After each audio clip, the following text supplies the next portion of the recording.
Por que arquitetos podem aprender com marcas de luxo? Quando a gente fala de marcas de luxo, a maioria das pessoas pensa em preço. Mas o que faz uma marca de luxo se destacar não é quanto ela cobra, é o quanto ela controla a forma como é percebida. Isso fica muito claro quando você olha algumas marcas específicas, porque elas não são desejadas por acaso. Elas seguem padrões muito consistentes de posicionamento. Por exemplo, a Hermès. Ela não facilita o acesso. Você não entra, escolhe e compra uma bolsa Birkin. Existe lista, existe espera e existe histórico do cliente. Existe relacionamento. E isso não é uma falha, é estratégia. E o que isso faz? Isso cria valor antes da compra. Quando algo não está disponível o tempo todo, a percepção muda. E no escritório de arquitetura, isso pode aparecer de outra forma. Quando você está sempre disponível, sempre cedendo, sempre dizendo sim, você passa a sensação de substituir. Agora vamos pensar diferente. Agenda organizada, processo claro, limite de projeto, segurança na fala e nas decisões. Isso já muda completamente a forma como o cliente te enxerga. Agora vamos olhar para a Chanel, que é outra marca de luxo.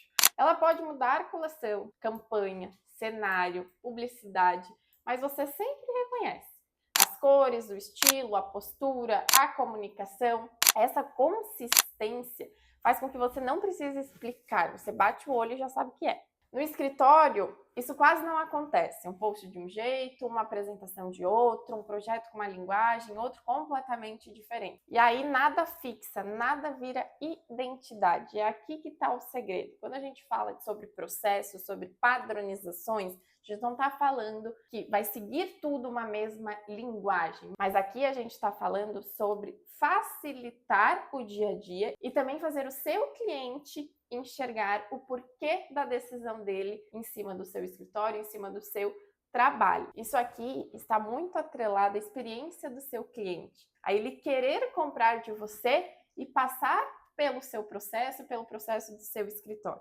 A Apple é outro exemplo. Ela vende tecnologia complexa de uma forma extremamente simples. Você não vê ficha técnica complicada, você vê só clareza.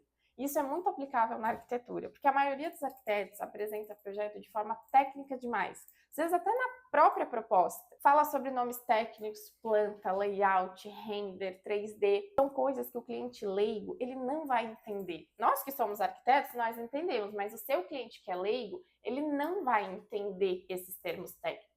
Quando você traduz isso para o que isso que eu estou te oferecendo vai melhorar na sua casa, no seu lar, a percepção muda. Aqui é sobre você identificar o problema e mostrar que a solução perfeita para aquele problema quem tem é só você. A Louis Vuitton, por exemplo, ela não aparece só na loja. Ela está em desfile, em collabs, em celebridades, em cultura. Essa marca ela constrói presença em vários lugares.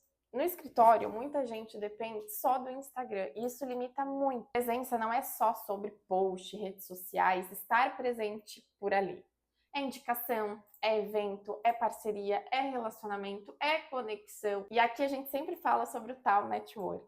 Mas não é só sobre isso. É quanto mais pontos você aparece, mais forte você se torna. É o tal do ser visto para ser lembrado. Isso tem total relação. Quando a gente fixa muito olhar em algo, ou quando a gente vê muito, repetidamente, aquela pessoa, seja ela em eventos, seja ela no outdoor, seja ela escutar no rádio, ou qualquer coisa do tipo que não só relacione a redes sociais, a gente começa a aprender nossa visão naquilo.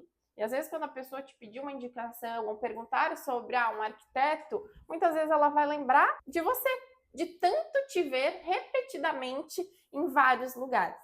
A Rolex, por outro exemplo, ela não tenta convencer, ela repete. É a mesma estética, a mesma linguagem, a mesma promessa sempre. Ao longo do tempo, isso vira confiança.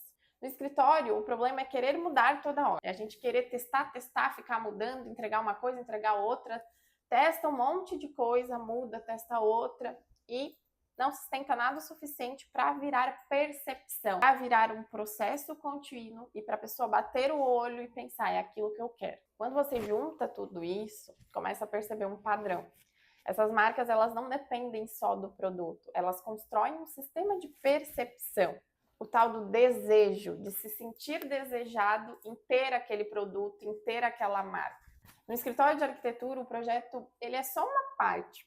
O resto é o que faz o cliente escolher você. E aqui a gente não está falando só de projeto bom, projeto bonito. Isso aqui é o mínimo que um arquiteto ele precisa entregar para o seu cliente. Aqui a gente está falando sobre experiência. O que te diferencia dos outros escritórios e o que faz o seu cliente querer comprar de você. Se você quer estruturar isso melhor no seu escritório e começar a ser percebido de uma outra forma, vale começar olhando menos para o projeto e mais para tudo que está ao redor dele. Então, foque em realmente fazer todo esse processo muito bem atrelado, essa padronização e essa experiência completa para o seu cliente desejar ter o seu projeto.